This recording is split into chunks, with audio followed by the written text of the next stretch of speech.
before Christmas, wasn't it? We did the last one of these. The great to be back. I'm trying to remember. Was that in early December? It was early. Yes, it seems actually. It seems a lot has happened since then. But delighted to be back here, welcoming everyone to our webinar today. So literally everyone is just connecting. We're looking to start at top of the hour.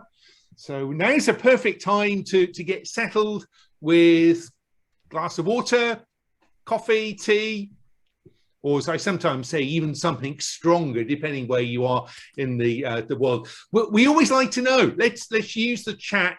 Let us know where you're connecting from today. Then we'll know whether you should be having your tea, coffee, water, or glass of wine or a beer. So yeah, let us know where you're calling from in the chat mechanism. So great, thank you. First one from Sharon in Michigan. And Denmark considering a beer, a nice Danish beer. In fact, what could be better? We've got some amazing weather in the UK. So I'm in the UK, and we're 18 degrees, which for March is fantastic. So I always like when you look at these lists that appear on the screen, everywhere it seems so much nicer than where you are. I'm jealous of Milan in Italy. That would be a fun place to go to. Switzerland, Istanbul. Of course. Yeah, that's lots of different options. So welcome to everyone that is connecting. Thank you for joining early. We've got a few minutes to go before we do start at the top. And Clyde, you're just confusing everyone, putting yourself as Bangalore in India. I could not resist. I could not resist. I know. So, no, it's great for you to be able to join. It just shows it does not matter where you are in the world, as long as you're awake, then you can join. So that would be that's great. I'm not sure whether we're going to get anyone from Australia. I was still doing a presentation to CASME members in Australia till about sort of 12:30 midnight my time yesterday. So if anyone's going to join us today, then they'll have two lots of me, which is probably not great in a 24-hour period. Oh, it's pretty good. So welcome everyone as you connect. We've got a couple of minutes to go. We'll start exactly at top of the hour, but everyone's just using the chat to say where they're connecting. So we like to know that we've got a truly global audience today for this conversation. So greetings to everyone that's in Mexico, Istanbul. We can see Germany. Jane in Dubai. That's oh wow, a lot nicer, a bit warmer than the UK at the moment, but it just shows you the world has become such a small place. It really has, and we could be anywhere. So great to have everyone connecting. This is a test of my geography. Dober dan? I'm going to pass on that one. Yeah, I have to say I don't know where that is. No. And I can't tell. Joachim could be. No, I'm not going to guess. Let us know. I'm not even going to try. Yeah. We'll have it. We must find out. Someone is on Google. Do a quick. Dober might be bonjour. Hello, good morning. Some Serbian. It's really similar to the Russian Dobry den. So. And Guten Tag also for Andrea. Thank you for joining. All right. So we have got a few more seconds, I think, just before we start. We're expecting a large number today. A lot of people have registered for this event, so we're excited to be here. We've just gone over 120. It does take time for Zoom to let everyone in. Don't want to waste people's time, so literally probably just give it 20 or so more seconds, and then we can get going with the introductions. And I think people will be pleased. This is the only slide we're using today. So if you wanted death by PowerPoint, then you're in the wrong place. In the wrong place. This is all about the conversation that we're going to have. We don't need PowerPoint. We don't need slides. But we've got this initial one just to to share with everybody. This is us all looking very smart and sophisticated. Well, that was the theory. Now you've got us just live as we are turning up today. I think we should make a start. Anyone that joins late can still do so. So let's ask Rose to stop the sharing and hand over to you, Omer. All right. Well, welcome everybody to our webinar today. This is our, Graham, what is this? Our fifth joint SmartCube CASME webinar? Yes. Like that. Today's topic is an interesting one. It's uncovering the hidden opportunities in indirect procurement. We have a fantastic panel, and I think we've got a great conversation that we're going to have today. But before we dive in, let me just maybe set a little bit of context for the conversation. Indirect procurement is an area, I mean, it's had a long history, and it's an area that's been looked at for decades at this point. But interestingly enough, it's still an area that sometimes tends to get overlooked, I think, in many organizations, which is interesting because it's a material spend area. It impacts literally every single company in the world. There's no company that's not affected or that has to think about indirect procurement, and it's a fundamental enabling function. So there's real value to be had, and particularly in today's day and age, we need to keep a strong lens on all opportunity areas, and indirect procurement is no exception. Particularly when you consider how organizations have grown, how complex they've become, how the supply market has evolved, and how intense competition is getting across the board. And given all of that, it's all the more relevant and all the more timely to have this conversation about indirect procurement and how we think about it, how we look at it, how it's being impacted by various factors, which again, we're going to get into today, and how we should tackle it as we go forward and where is it headed. So to help us in this conversation and to bring their insights in, we've put together an esteemed panel. And I'm going to let the gentlemen introduce themselves as we dive in. But we have, in addition to myself, 3 other gentlemen on the call. I'll start off with Clydes. Clydes, I hope I'm going to get your name right. Clydes Lafont de Ribeiro, ostensibly out of Europe, but not right now. He's actually in India, Bangalore, India. Clydes, I'll let you introduce yourself. Thank you, Omer. So I'm Clyde, and I joined Schneider 2 years ago. And as Omer was saying, I'm based usually in France. And over the last 8 years of my career, I've been basically transforming indirect procurement. And I started at Rolls-Royce, where we changed the organization, we changed the system and processes, then move on to Amazon in operations in Europe before joining Schneider. So that's a brief overview of my career in indirect. And before that, I did a lot of direct and corporate stuff in procurement. And as you said, Omer, indirect most of the time is the poor child of the procurement, the ones that are looked around. If you go, and we'll talk that later on, many years, probably the graveyard for people where you didn't know where to put them, you were putting them in indirect procurement. We changed a lot since then. Just to reemphasize the importance also of indirect and proper management, at Schneider, as an example, 1/3 of our external spend is in indirect procurement. So 1/3 of everything of what the company is spending is indirect, and it covers all non-productive materials. So really everything the company buys goes to proper governance through the indirect team. A quick word on Schneider before I hand over to Mike. So really Schneider's purpose is to empower all to make the most of our energy and resources, bridging progress and sustainability for all. And Schneider is the leader in electrification, digitization, and sustainability. And over the last few years, we've been really recognized in all these fields, and in particular in sustainability, where we've won all sorts of pricing. I'm not going to name them, otherwise we'll need the entire hour. So sustainability is ingrained in our DNA and is not a buzzword on the wall. Over to you, Mike. Yeah. Mike Green, Newell Brands. Yep, Mike Green from Newell Brands. Pleasure to be here. Thank you to Graham, Omer, to SmartCube, to CASME for having me. Really excited to be talking to you guys. I'm excited to learn from Clyde's because he's got a fantastic background and I think is going to have some good insight. I'm going to try to hold my own. But I'm director of indirect sourcing here at Newell Brands. Been with our company for approaching 7 years now. Newell Brands is a company many people might not have heard of. You've heard of just about all of our over 200 brands. We're in the consumer goods world.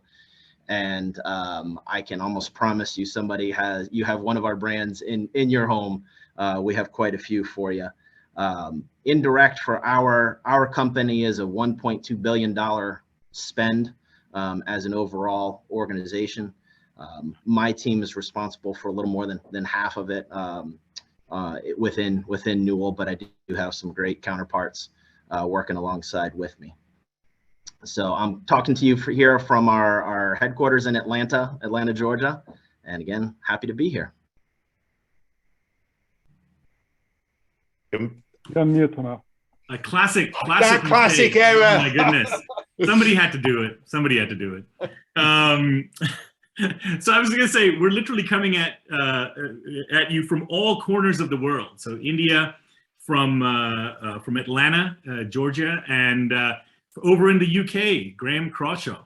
Hello, it's great to be here today. So I'm Graham Crawshaw, the Procurement Content Director at CASME. So I'll be here adding in some of the observations that have come from the entire CASME membership. So looking forward to the session. Fantastic. And I'm Omer Abdullah. I'm one of the co-founders of the Smart Cube. I take care of our procurement business globally, based out of Chicago, where it is a little cooler even than in the UK, about 6.5 Celsius, thereabouts. But that's a great day for Chicago, frankly, at this time of year. So, so all good. All right, so let's dive into the content. So the way we've structured the conversation today, we'll be developing the conversation around 4 key questions. Number 1, how has the indirect procurement model evolved over the last decade? That's the first question we'll tackle. Then we'll talk a little bit about what are the hidden opportunities within indirects and how do we sort of think about that. The third question we'll tackle is an important one, given everything that's going on today around inflation. What's the impact of inflation and what are the best strategies to mitigate its impact? How should you think about that? And more importantly, how should you tackle that? And then we'll close out the conversation with question 4, which is what does the future hold for indirect procurement? So that's the structure of the conversation we'll have. I will facilitate the conversation. I think it's going to be a super interesting discussion. Before we launch into the first question, though, I believe, Graham, we have a poll.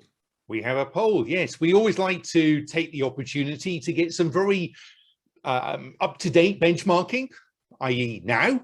And so to get you all interactive, please answer the first question. So which of the following are your biggest area of concern as it relates to indirect procurement at your organization? So please select one out of the following choices. Is it inflation? Is it labor shortages? Is it supplier capacity, supply chain delays, issues with supply chain, or other?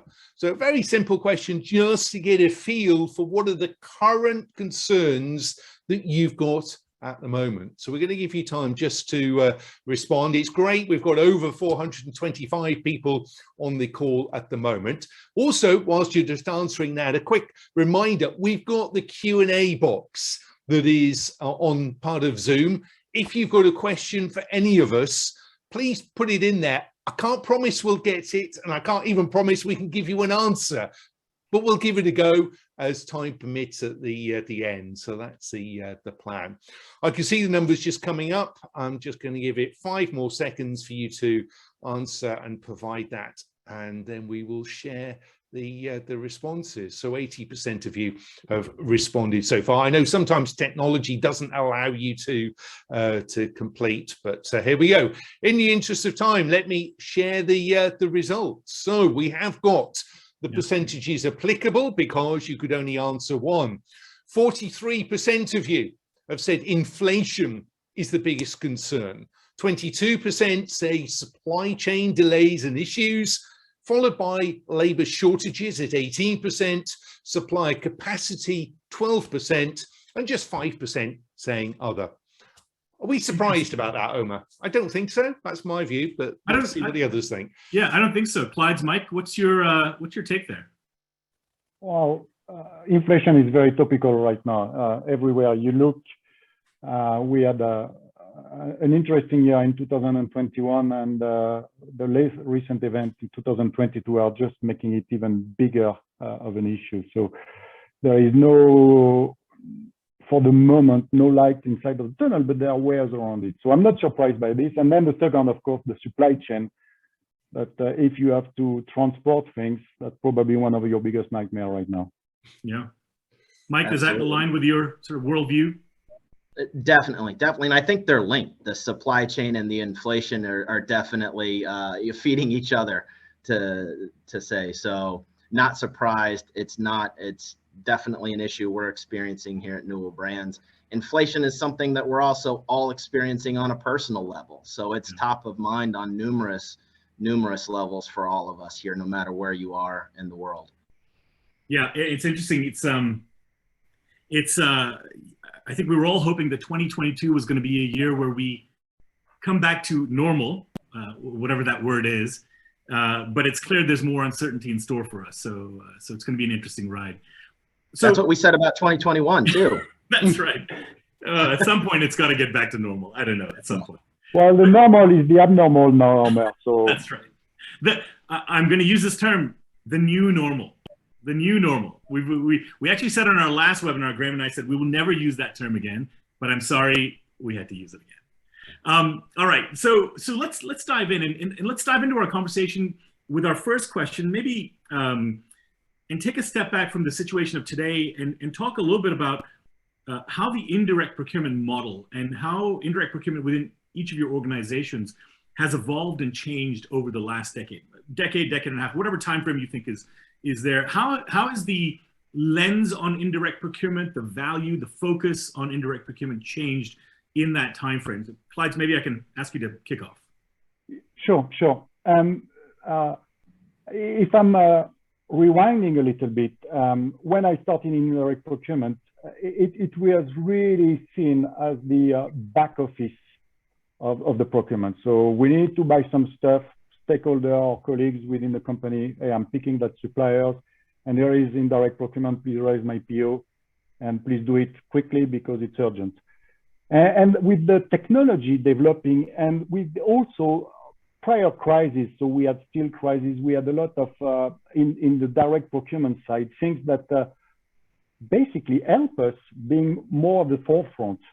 People starting to realize, oh, if I'm starting to pay attention at that spend in indirect procurement, it might be easier to generate opportunity of saving money than in the direct world. I don't have to go to a customer to validate my product or to recertify my product. So in terms of pocket of opportunity, it started to be really in the lights of the different organizations.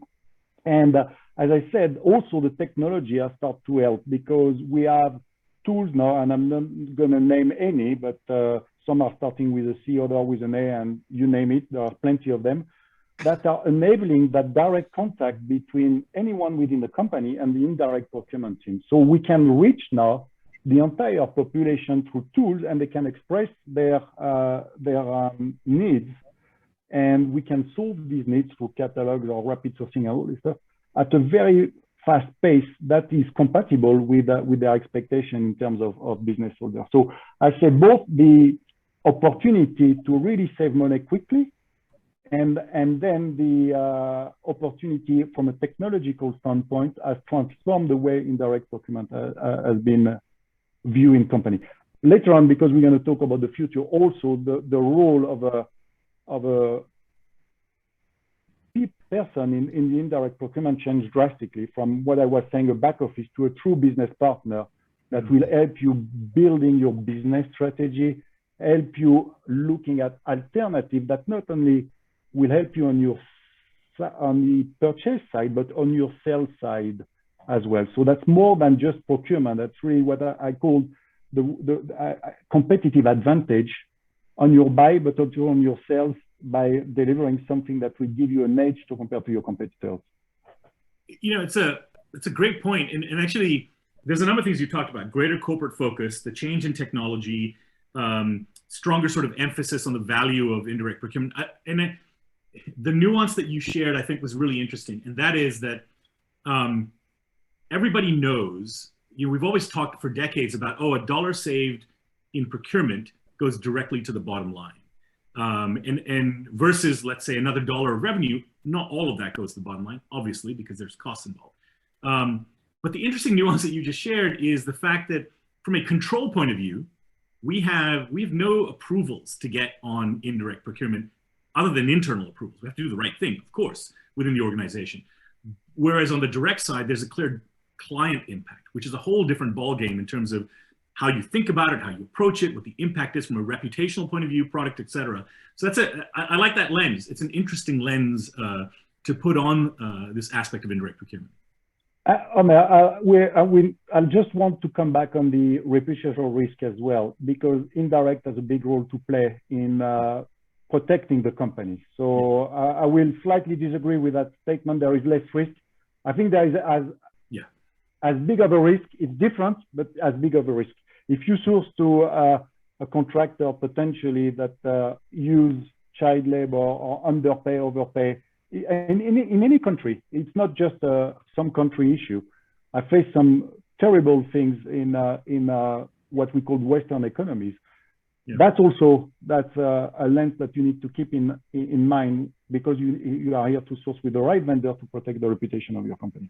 100%, great clarification. And then by extension, even from an IT and technology investment, given cybersecurity and how important that is today, 100% that plays in. Mike, how does that align with kind of how you think about the model evolving over the last decade? I think it's 100% spot on, and I like how Clyde's just jumped in here with that clarification, because I think it's the exact same, where there is reputational risk tremendously from our indirect suppliers, and I think recent events are exacerbating some of that, where we are now in indirect trying harder to look at the entire supply chain that we have within our indirect space. Some of our second and tertiary suppliers of our indirect suppliers, right? Where years ago that was not a focus. I remember for years we've been talking about, you really have to look at risk in your indirect supply base. For the longest time, I didn't think that applied to us. If a marketing agency goes out of business that we're dealing with, we'll just go down the street and get another one. Now it's even more important to know who you're doing business with, who they're doing business with, and things of that nature. So I think indirect is really growing in prominence and respect within organizations. I have seen that definitely change within Newell Brands, where indirects, the last step before legal, make sure this contract is ready to go. Yep. We've done a few bits of due diligence. We're being more proactive. We're looking and meeting with our stakeholders up front to see what's on your horizon. How can we help you achieve your goals, maintain your budget, and manage your suppliers better? We rely quite a bit on our suppliers for numerous ways. So we're really trying to be, it's cliche to say, be more strategic and not tactical. I think indirect is really coming into that world now. Yeah. That you used to think strategic was only on the direct source finished goods side. Indirect is on par with that. Yeah, sure. It's a good point, and particularly on this whole aspect of multi-tiered transparency. You're right. Normally when that issue is raised, you automatically think, oh, directs, that's where it applies. But that's absolutely right. It applies just as much on many of the indirect sides as well, in terms of how we think about it. Graham, what have you been seeing in terms of the CASME member base, and how do they think about this issue or the evolution? I think over the last sort of 10 years, we have seen such significant change. I think business has got more complex, so people have fed that back to us. And so procurement's sort of been reacting to that, specifically when it comes to indirect procurement. So for my example, I'm going to talk about or call upon supply relationship management, because I think I've got so much evidence that when there has been a crisis, whether it has been the pandemic, whether it's any of the other issues that we've been facing, then the close working with suppliers has been what's evolved over time. It can't be done immediately because you've got to have that trust in place. But I think procurement collectively working together has realized that actually SRM programs are a massive step forward. And so suppliers are also tuned into that. And as they assess whether they want to work with you, if the spend is significant, if the justification is in place, then actually, yeah, SRM definitely features part of that. And I think the other one that I would say is seen a significant growth in the use of centers of excellence. Now, we could spend an hour talking about what they look like, how they work, but the principle of having that internal support function enabling the rest of procurement to actually get its work done. I see those as the fundamental changes as we go forward and look at how procurement really does add even more value to the business. Yeah, I think both of those points make a lot of sense, and particularly the first one where what you're alluding to is customer of choice, right? Yes, the customer of choice applies as much, and it applies in every single category. It applies as much in indirects as it applies from a directs perspective. So and at times we've almost been arrogant. Yeah. We've been arrogant that, yeah, we're all from companies that spend a lot of money, therefore the supplier will want to work with us. Yeah. But equally, if you pay late, if you don't share your objectives, if you don't actually work with those suppliers, then you're not going to be that customer of choice. Yeah. So I think knocking down the arrogance and generally working closer is what better procurement functions have been doing in recent years, and that really has paid off at a time of crisis. Yeah, exactly. I think the rubber met the road, so to speak, in the last couple of years as the pandemic hit, and we sort of learned where the real relationships were and where they were developing.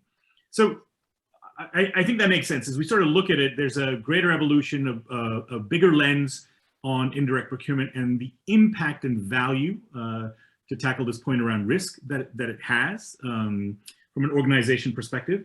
There's a evolving, I'll call it a supply market from a technology perspective and other aspects, and that'll help drive value creation through indirects.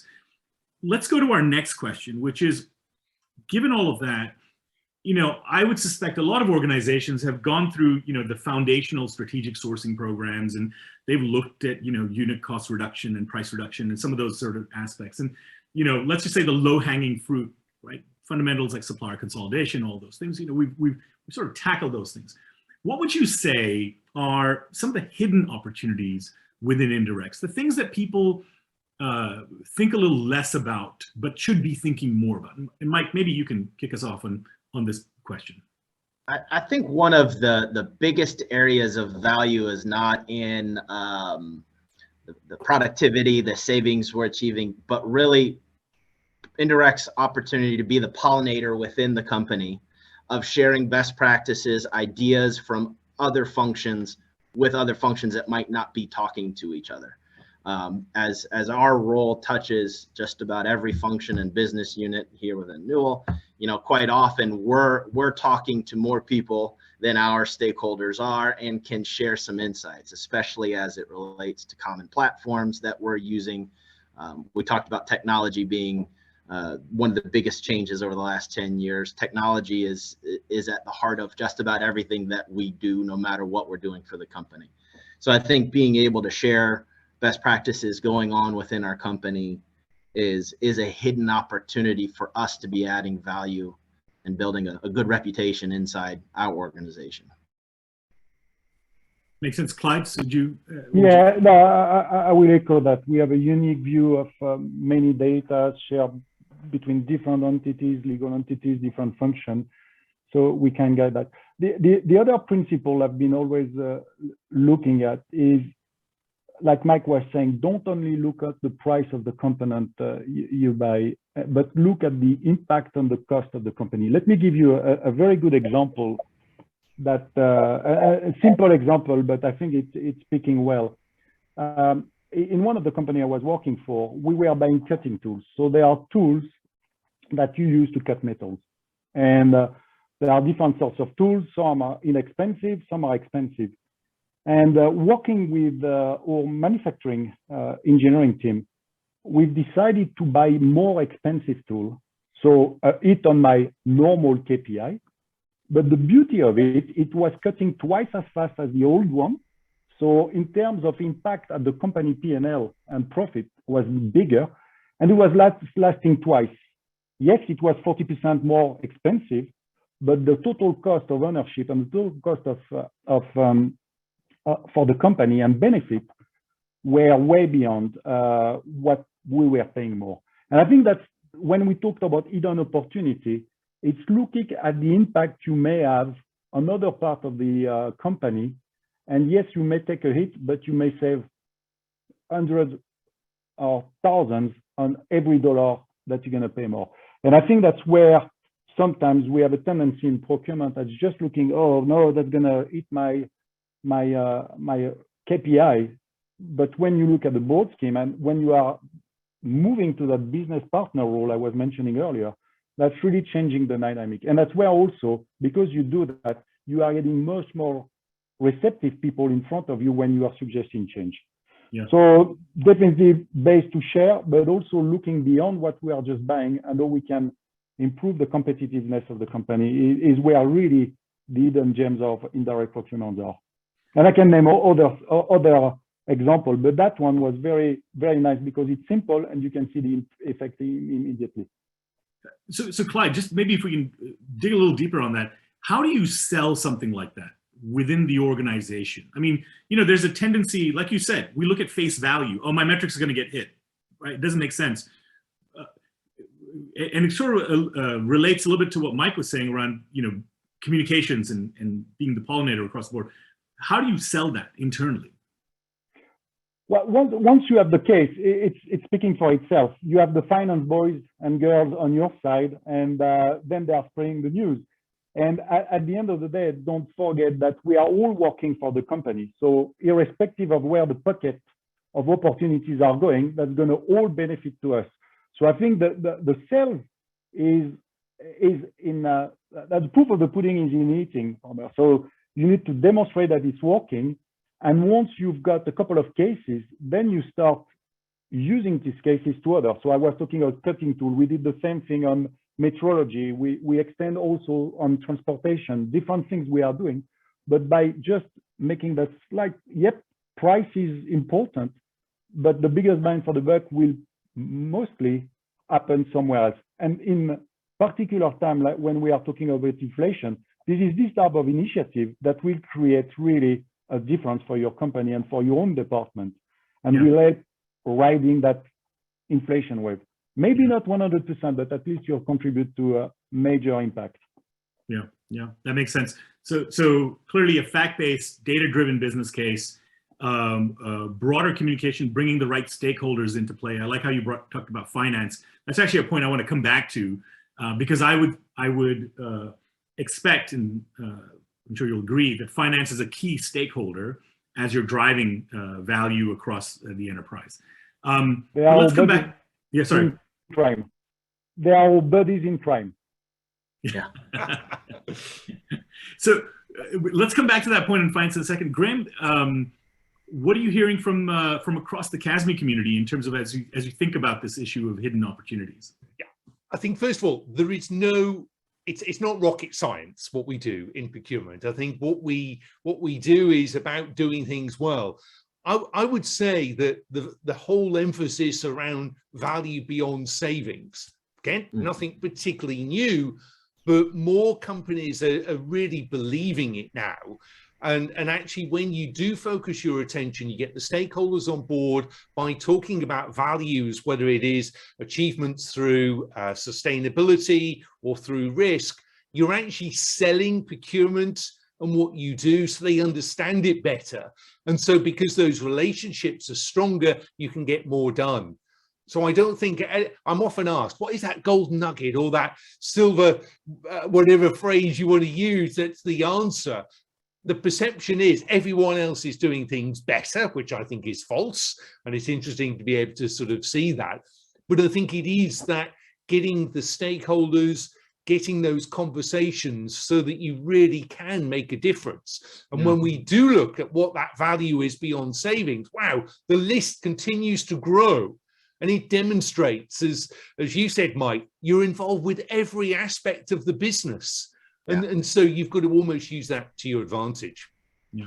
I totally agree, because really, if all we're focused is savings, that's not a sustainable operation year over year over year. And we've tried hard to really look at how we can contribute in more than just savings.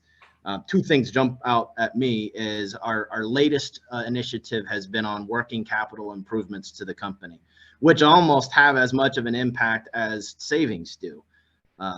We've had some acquisitions. We were debt heavy. It was a major focus and is now on par with our savings initiatives, and it delivers as much impact.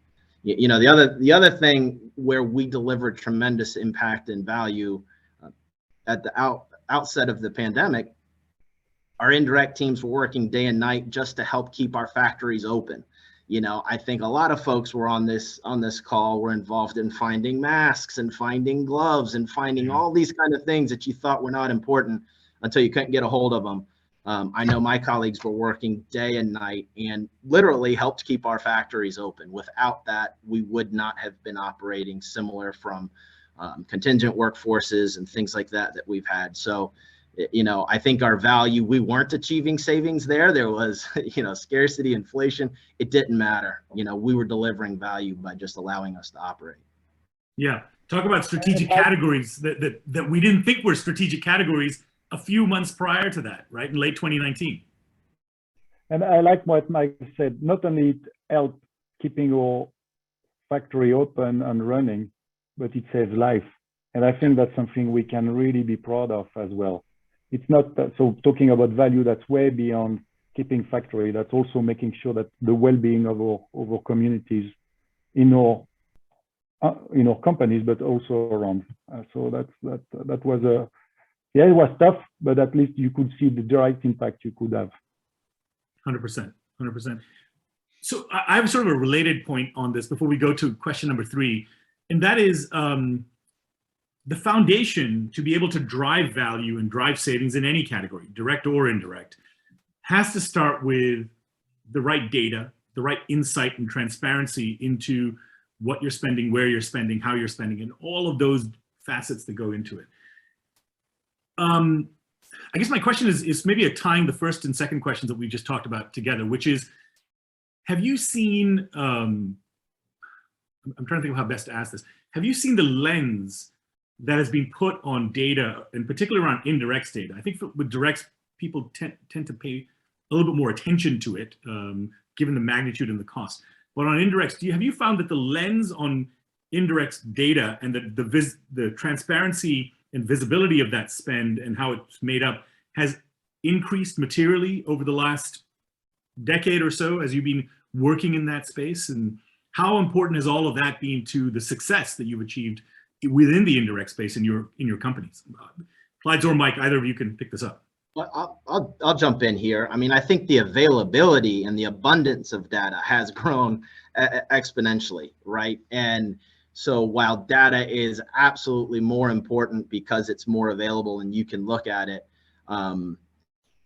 it also brings with it, you know, no matter what data set there is, somebody's going to question it. So I think understanding where the data is coming from and how you can use it is more important than just obtaining it and looking at it, right? And understanding how your stakeholders are trying to achieve their goals, you know, and what the data is suggesting about things we shouldn't be doing or things we should start doing. Data is definitely paramount, but the business acumen of understanding all of what goes on in your company, how the data is driven, how your suppliers are feeding into that data, I think is very critical. Yeah, I will echo what Mike just said. The amount of data is impressive. the cleanliness of data sometimes is less so impressive. So having a good understanding of what are your data source and how you're going to use it is critical. But once it's a good, well-managed process, so you know your KPIs, that's also helping you, back to the point earlier, supporting some very data-based discussion with your stakeholder, and you can show them the impact of some of their decision and what you could do for them.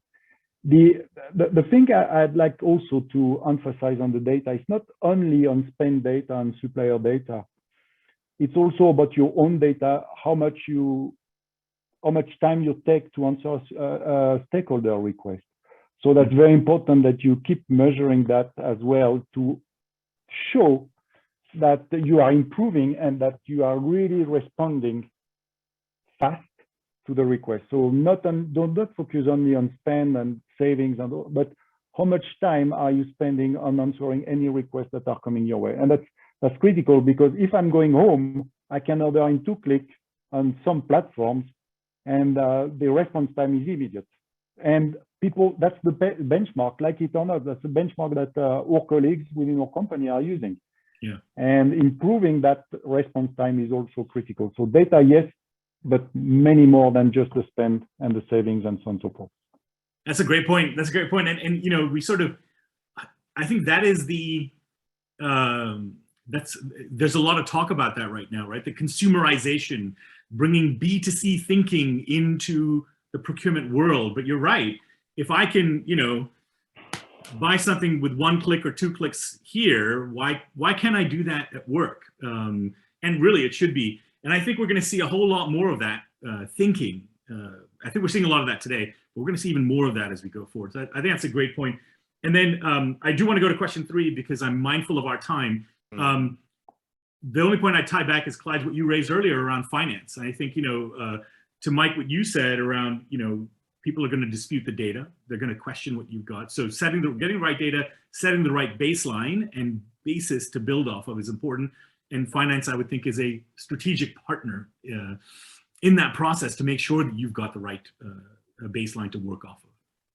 So, all right, now let's get into something that's pretty meaty and very, very topical, which is question 3, which is, we've talked about hidden opportunities. We've talked about the evolution of the function, and in particular, indirect procurement area.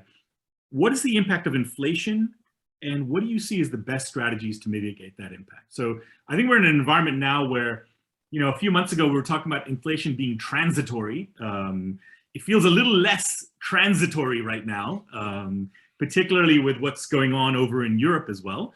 But how have you sort of grappled with that in your respective organizations? And what are some of the strategies to mitigate that impact? And Graham, maybe if you can maybe provide the context from a CASME membership perspective, and what are folks talking about across the CASME community on the topic of inflation? Clearly is a quite a major challenge for everyone. And I think because it is at such a height, so 30-year high, I think at the moment, according to the press, you've actually got procurement professionals that have never really needed to manage inflation. So they're struggling to use the tools or to work out, because if you just refuse increases from suppliers, they're going to decline to want to supply. We're almost back to that conversation we had at the start here. So it has got to be agreement, but you've got to almost get that detail to really understand what part of your price is being impacted by either labor or specific commodities that is having an impact. And it's on those that you need to then focus down and really get to the detail. So I would say it's all about the detail. It's understanding what you're buying, what's broken down to be able to challenge, so that then the supplier knows that they can't take advantage of the situation, and then you can continue your negotiation. And I think before I shut up, my final point on this is, remember, negotiation is a win-win. If it's only in favor of either your company or the supplier, and the other is unhappy with the outcome, that's not a successful negotiation. Yeah. And it ties right back to that whole customer of choice conversation that we had earlier as well, right? It all balances out in the end. And you're right, it's an interesting point. There's a whole generation in the workforce today that has never seen material inflation. They have no idea what that looks like. So I think these are interesting times indeed. Clyde, your thoughts? Well, Graham is spot on. Understand the data first. Not everybody is seeing, or not everything is seeing the same level of inflation. Sorry. So getting a good grasp on the cost structure of what you buy is very important to have a mindful and helpful conversation. The other point I'd like to add is back to what I was saying.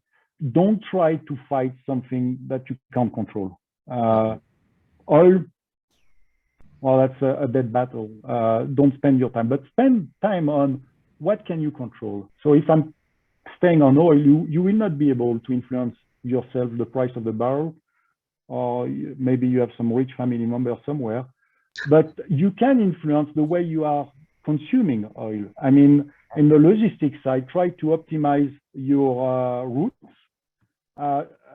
ship less air. You'll be amazed when in shipments, in containers or trucks, the amount of emptiness or air that we are shipping. So optimizing your packaging, optimizing how much you can put in a container is paramount, because then, yes, you'll still pay higher price for the truck, but when you're going to go back to the amount shipped, kilos or products, you're going to maybe not decrease, you're going to decrease it. What I mean, maybe not come back to the original pricing or less, but you're going to have a material impact. So focus on what you can control.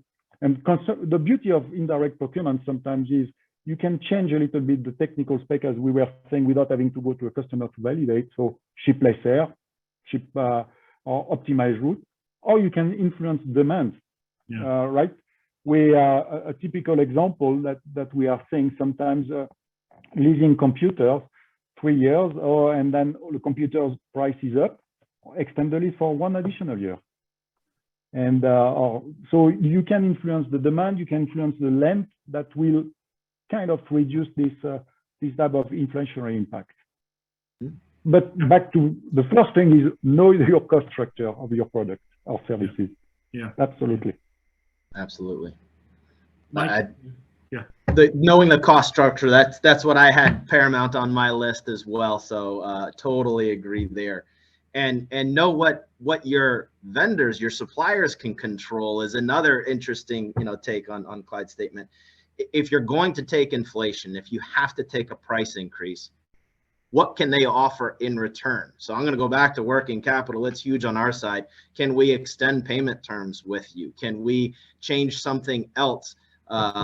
Service levels, things of that nature. So what can I make a win out of this, what looks like a losing situation at the beginning? That's one way that we are finding some sliver of opportunity in this to mitigate the inflation. I think you have the other. Mike, if I'm, oh, sorry, go ahead. No, if I may rebound, that's a very valid point. On top of what you just said is listen to your vendors. Sometimes they're going to come not only with suggestions to how to mitigate, but great ideas on what you could change that will have mitigation, being on payment terms or better utilization of them. So listen to them. If you are truly, what Graham was saying in the next, healthy relationship, SRM, they have as much stake as you in that story. Yeah. So listen to them. Yeah, I think it's a good opportunity to address maybe some process and structural problems. For example, in the services side of indirect, maybe there's aspects there's rework and manual workarounds that the vendor is having to do because of internal inefficiencies. Might be a good way to address that, so as to then manage the demand and hence the total cost of what's getting done. So I think that's practically a valid point. And Mike, I like that point. In sales, we talk about negotiations and not concessions, right? So in the sense that, okay, I will concede something. Concession means I'm going to give you something and get nothing back. But a negotiation means it's a two-way discussion. And back to Graham's point, it's a win-win solution then. We're both getting it then. But Mike, I think you had another point you wanted to add there, right? To mitigate, the traditional things that we're also doing is relying on,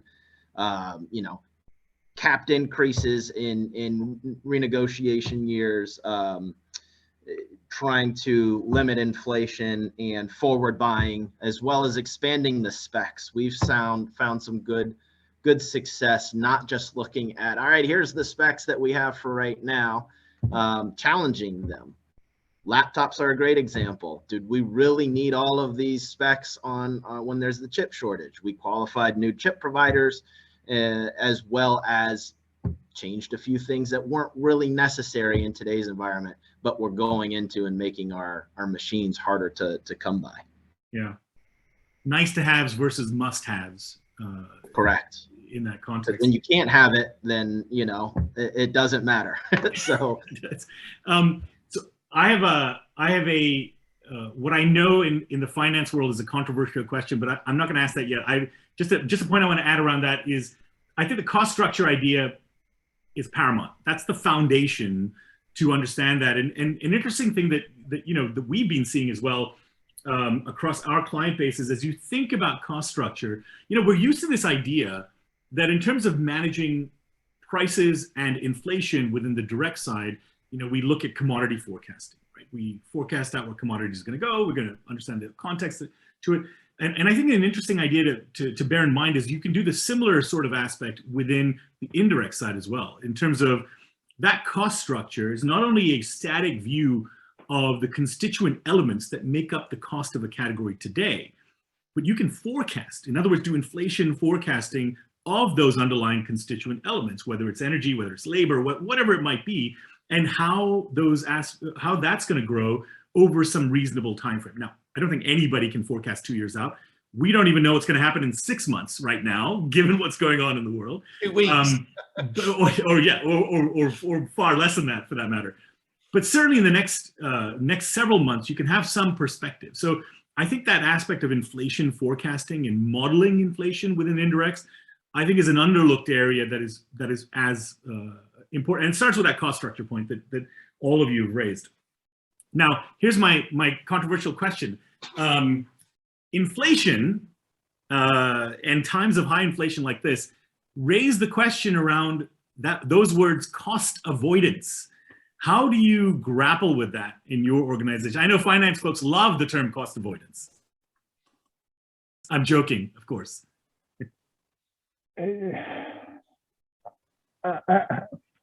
It's an interesting debate, the cost avoidance, but we are back to the value that you deliver. So I think we have many examples on how we can maybe not talk about cost avoidance, but the value that you are contributing by decreasing the spec or these kind of things. I'm not a big fan of answering that debate. And interestingly, when we talk, we are reporting some of the cost avoidance that we are, but that's not one of our main KPI. So we have a full alignment with finance here. But we also use it to show that the world out there is inflationary in that case, and that we are doing our best to mitigate. Yeah. So but we are not. That's not a hard KPI in our world, and both finance and procurement are aligned in this. Yeah. I agree. It's the same here at Newell. I try to avoid the question, especially when, I have new folks join the organization. They came from a company where you could track that, and it was a KPI they were trying to hit along with savings. And unfortunately, we don't have that view here. It's too easy to lose credibility, I think, because some people can game it.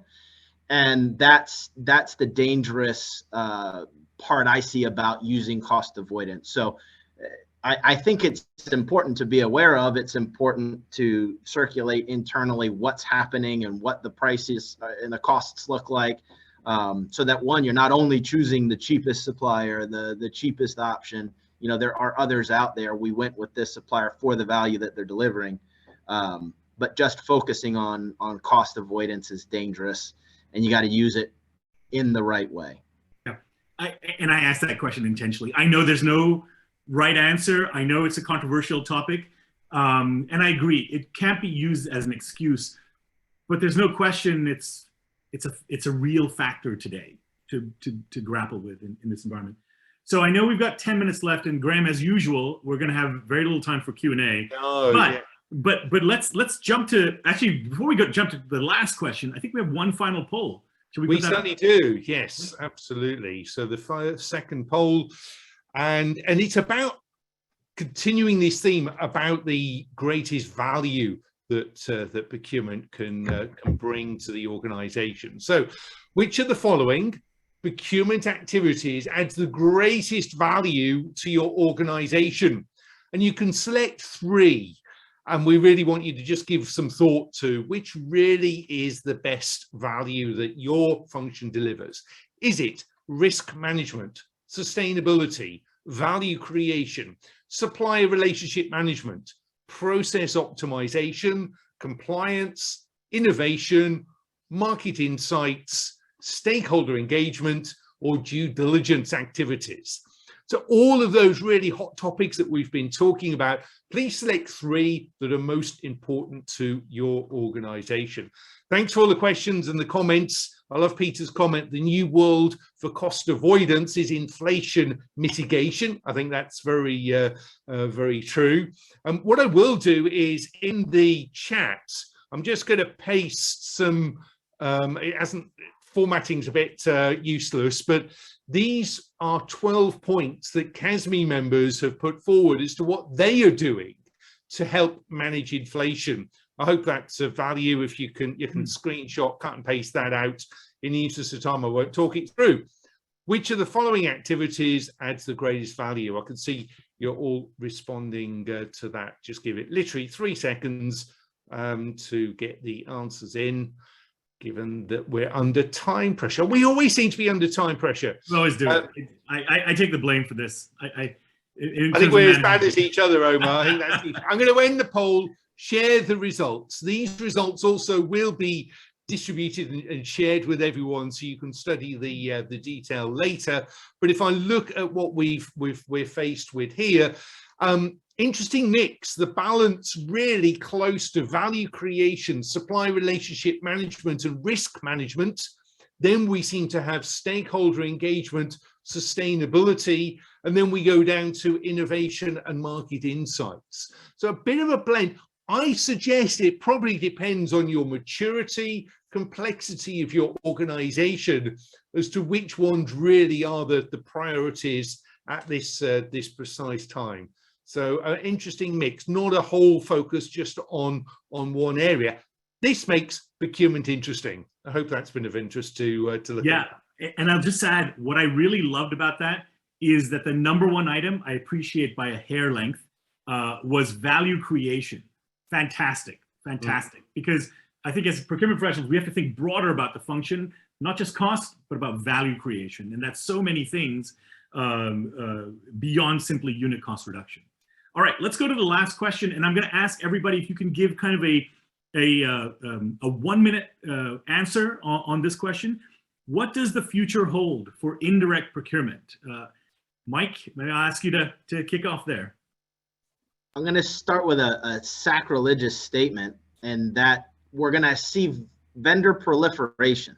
I think the cost of doing business with suppliers and vendors is coming way down with technology improving, with suppliers, really fitting in their technology, fitting more and more niche areas, that we might see an area where we're open to doing business with more suppliers in certain areas. And it's easier to kind of, if it all connects, we don't have to put everything under the one roof. I say that it's sacrilegious. We are making efforts to go the opposite direction right now in Newell. So we'll see if that's truly what comes to fruition in the future. But it's using technology more. I think the more acceptable answer is really understanding the supply chain, the visibility within your indirect supply base is also another thing that I see coming, probably less controversially so. Interesting. I love that first one. I love that first one. I wonder if the role of marketplaces and what they'll play in terms of driving that as well. But Clyde, over to you. The way I'm driving my organization is really around competitive advantage and certainty. And competitive advantage, what I truly mean is we're going to become real business partner that will not only focus on cost, but look at your business problem and solve it with our supply chain. So that's really enabling the business to deliver quicker to a customer, to open new markets, and so on and so forth. And the certainty is all about the risk we've mentioned. So that can be delivery quality, reputational risk, regulatory risk. You mentioned cybersec. There are all sorts of regulation coming online that you need professional to manage this, because that's not the poor guy, the poor requester in all companies that would be able to understand the magnitude of some of these risks. So that's really focusing on competitive advantage, or call it value, and certainty, and to move from a business partnering. Because back to Mike was saying, and what you guys were saying, with technology, now the action of sourcing, the responsiveness will be there, and the technology are driving toward this marketplace, et cetera. And because we're going to do a good job on understanding our business, all the solution for what people have to buy will be there in the platform. So we'll really shift the role in being business advisor. Fantastic. I love that point. Graham? I'm going to keep it really, really short in the interest of time. I don't think there's been a better time to work in procurement. There is so much going on. To me, it's all about those different areas of value. And we've had a whole hour. We've not even mentioned ESG, environmental, social governance, sustainability. That, to me, is the future of really getting stakeholders and the business, investors, everyone on board with those activities. That door's just opening. We'll wait and see what that brings. But to me, that's the future. Yeah, by the way, I think Clyde's background spoke to ESG quite nicely, though. It did. That's your DNA. That's in our DNA, so I'm not mentioning it. So, I think I'd echo all those points. I think the value creator, the business partner role, I think that's paramount for where the function is going. And I think foundational to that is a better understanding of the business, which means more data, which means more insight, which means more understanding of kind of what's going on. So I think those are all key and relevant themes. And I love the controversial comment, Mike, vendor proliferation. Let's see where that goes. I think we have literally 2 minutes. So Graham, is it possible for maybe take one question? Yes, I'm going to take the highest ranked one based on everyone. How will the marketplace solutions like Amazon B2B really help with streamlining the long tail spend? Clyde, Mike, either of you want to? I think that ties into this point around marketplaces, around this consumerization, the B2C aspect, but thoughts? Yeah, well, that's directly aligned also to Mike's comment. We have at our fingertip a solution, and being Amazon or other marketplaces, that give access to a lot of things we are buying, even though it's more product related for the moment, that's going to come in the service. The only caveat I will put on that is these marketplaces need to do an excellent job and need to be able to show that they are controlling the supplier they are working with, back to the very first comment in the tier, and they are not selecting vendors that can eat your reputation. Because at the end of the day, if you are buying and there is something, that's not going to be the marketplace that will be on the front page of the papers. That's going to be your company. Yeah. So there are some work here yet to be done. That's the difference between, the marketplace for more consumable, tactile items and the software value-added reseller, somebody on the IT space that offers quite a few different pieces of software and solutions, but they help control and impact what's being installed, offered, and who they're doing business with. Yeah, fantastic. Well, look, we're right on time. I apologize to folks who've asked. There's a number of questions. We haven't been able to get to it, but if you've been to our webinars in the past, it should be no surprise. We never get to all the questions, but that's because the conversation is great. So thank you, everybody. Thank you, Clyde, for dialing in from India for this My pleasure. webinar and participating. Mike, thank you very much for dialing in from the East Coast. and participating. And Graham, as always, thank you as well for being part of the conversation. Thanks, everyone. Thank you, everyone. And Bye-bye. thanks to the Take 400 care. plus people. Thank you so much. Goodbye.